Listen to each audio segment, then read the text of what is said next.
kids! Ako si Guago. Gusto niyo bang makarinig ng istorya?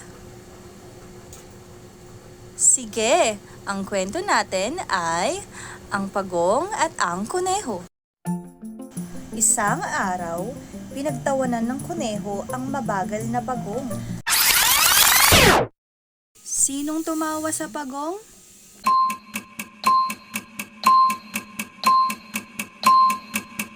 Perfect! Ha, masyado kang mabagal. Tara, magkarera tayo. Sumang-ayon ang pagong at nagsimula ang karera. Mabilis na tumakbo ang kuneho at hindi nagtagal ay malayo na ang kaniyang narating. Sigurado siyang mananalo siya, kaya huminto siya sa ilalim ng isang puno at natulog.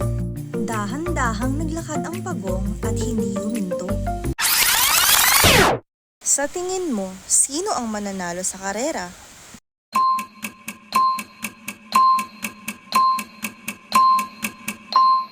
Perfect! Unti-unti siyang nakarating.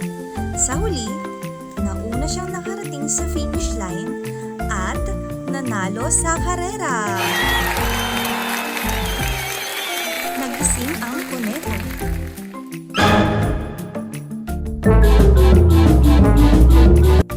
Hindi patas yan. Nakatulog ako. Kailangan natin ulitin ang karera.